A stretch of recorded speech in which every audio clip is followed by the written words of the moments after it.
today I'm going to be talking about how you are in control of your life, whether you know it or not. Giving you tools that will allow you to start to transform some of the things that you believe about yourself and being able to feel your feelings fully. We absolutely can move on from our childhood, but not without looking at it. Before we do any of this, we don't know what to do. If it's unconscious, if it's out of my realm of awareness, I don't know what to change. I don't have the power to actually shift that in any direction. If I don't know what my childhood was, if I don't know the decisions I made about the things that happened to me, I'm completely victimized by the ways in which it influences me today.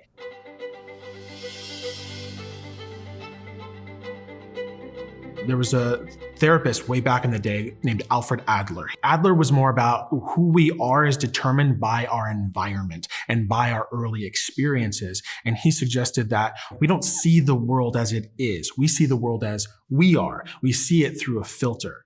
And it's this idea of subjective perception is what he called it, that I see everything through a lens, through my experiences, through the ways that I've learned how to understand the world.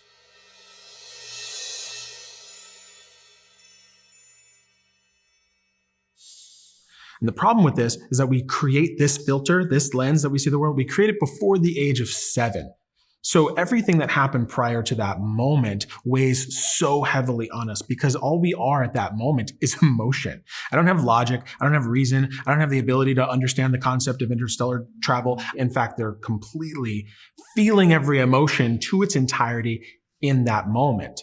And the reason for this is the way that our brains are structured before that age, before 7 years old, is that we are what we call egocentric, meaning the entire universe has to do with me. If I'm a child growing up in my childhood, every single event that happens, every single thing that takes place somehow is tied back to me.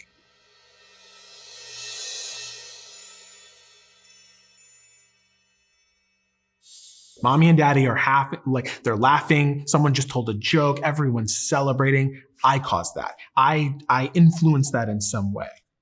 Daddy just punched a hole in the wall. Mommy's crying at the dinner table. I caused that. I did that somehow. I'm involved in that. And this is the problem as children is we don't have the ability to understand with perspective that not everything has to do with me. So what happens is we end up going through life saying, well, there must be a reason for this stuff happening that doesn't implicate my parents. I've been doing therapy since I was 8 years old. And the reason is not because my family just loved me so deeply that they were like, great, let's just keep this thing going. It was that I grew up in a crack house. I was surrounded by drugs. I was surrounded by abuse. I was surrounded by all of these things. And every single thing that I saw playing out in front of me had to do with me in some way. I would look at the world and say, well, that's because I don't belong, right? My father isn't present for me. He storms off for days at a time because I'm not a good enough son. My mother can't show up for me completely because there's something wrong with who I am. This is the logic of my toddler self. At 4 or 5 years old, I was starting to make this association with the universe that said, I'm the problem because there can't be anything wrong outside of me. And the problem with this is that in relationships, my emotional brain doesn't know the difference between the past and the present. We all know this feeling. We've all been in an argument where we feel like we're 5 years old again, right? We've all been in that moment where you hear your own father's words come out of your mouth and it's disgusting. And it's like, how did that get in there? It's like our past emotional brain is constantly projecting onto the present moment, and our partners don't know the difference. Our family members don't know the difference. We're just projecting this stuff onto other people.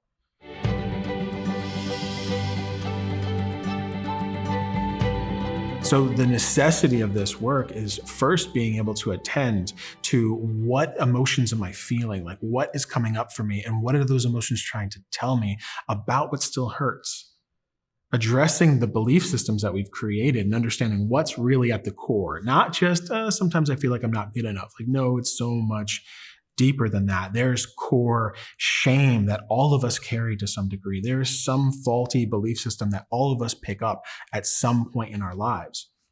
And only then when we address those things can we start looking at how can I change my behavior, right? How can I start doing better self-care? How can I start setting boundaries and standing up for myself? How can I start speaking up in situations where I usually pull back and try to stay out of the spotlight? And this is how we take control of our lives. So this concept of going back into childhood, I know I can just hear the words. My clients tell me this all the time. I would just rather not go there. Can I pay you extra and like we can just skip that part of life and maybe we can just cut to like the feeling awesome and being empowered piece? And the answer is no. I'm sorry. I have to say it. No, we have to stop fucking skipping this. We have to stop pretending like we don't look at the emotional parts of our lives. We're hyper rational in our society and we're always trying to figure things out. We're always trying to think our way through emotional problems and it just doesn't work. It's a completely different language because what we end up doing when we do that is that rationally I start to look at my emotions and try to explain them away. I can attend to the emotion first, then provide accurate information. And so much of where we get this wrong is that we try to add logical information to an emotional situation first. And this is where communication breaks down. This is where our relationship with ourselves breaks down.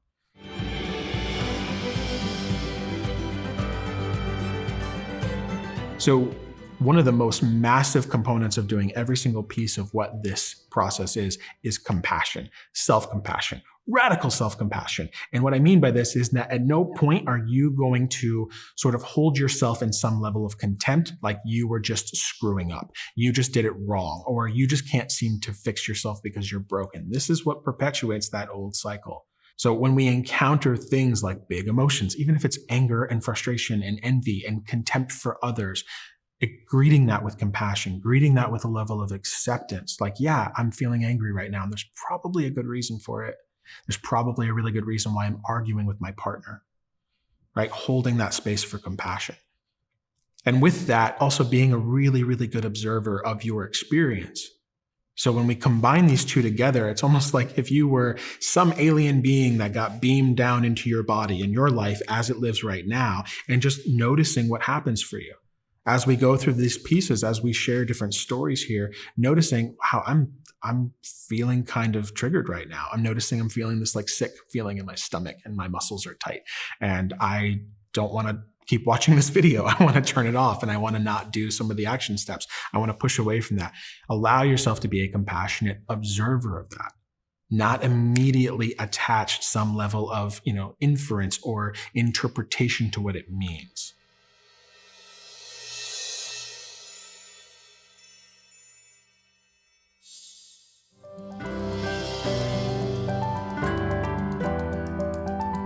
So the last part of this is we have to start at childhood. And what that means is we do this process called early recollections. Alfred Adler was a huge proponent of this. Early recollections are about those memories that come up when we search, when we look for this. And the way that we're going to do this here is about looking into painful experiences.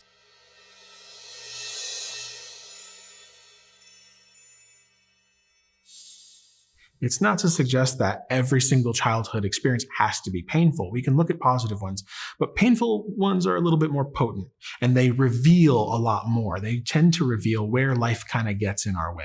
So that's the reason why we do that. So I'm going to encourage you to look at some of those early recollections in a very specific way. The first one is sort of just accessing whatever you can, scanning your childhood, whatever pieces you can actually remember of this, and looking for the memories that get triggered when you think of painful experiences. And we want to search for something before the age of 7, if possible. Not everyone has the ability to do this. Plenty of people can't remember their childhood at all. That's okay. The point is to search.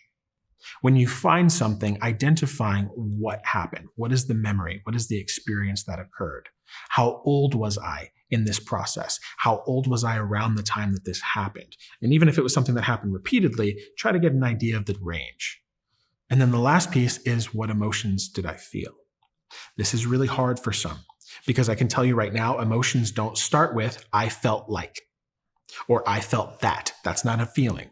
That's an interpretation. It's a thought, right? I felt like, I couldn't do anything. Well, that's an interpretation of what happened.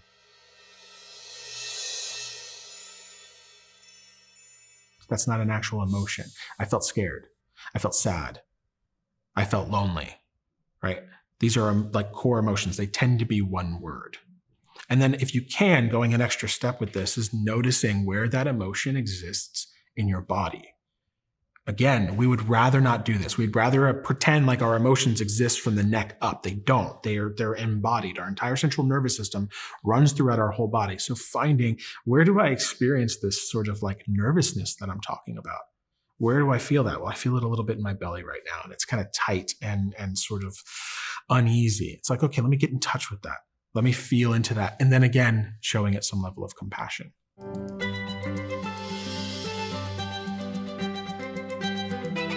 As you do this, you may not necessarily come up with enough, 2, 3, 4 experiences that were before the age of 7, then stretch it out into childhood, go into 10, 12, whatever you can remember. The point is being that compassionate observer, exploring this and seeing what patterns start to emerge.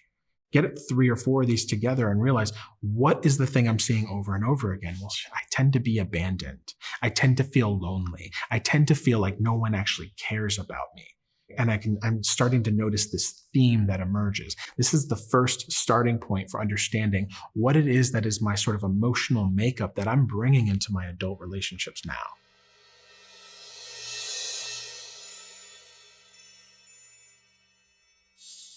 Because again, if it remains unconscious, I don't have access to it. I can't change it. So we have to pull back the wool from over our eyes. We have to look at it, even if it's ugly, even if it's uncomfortable. So let me give you an example from my own life that illustrates how to do this. So when I was about 4, 5 years old, I had a friend that lived in the neighborhood, and I was over his house playing. And at some point during our play, he said, "Josh, you stole one of my toys." He said, "You stole one of my toys. I know it." And he goes to his mother and he tells his mother, "Josh stole one of my toys." And without asking me any questions, without searching in my I was a kid at the time, and it's not like I had pockets or anything. But nonetheless, she said, "You're a thief. Never play with my son ever again." And she kicked me out of the house. And I had to walk home. Now, this is just the core event, right? I'm not adding anything yet. I'm not talking about it, even though I feel the emotion as I'm telling you right now. I'm not adding anything. And this is important when we learn, what is the memory, is I don't want to interpret too much of what happened. I want to capture it almost like if I had a video camera set up, what would I see? I was at my friend's house. He accused me of stealing a toy. His mother joined in on that and just immediately kicked me out of the house. And I had to walk home alone.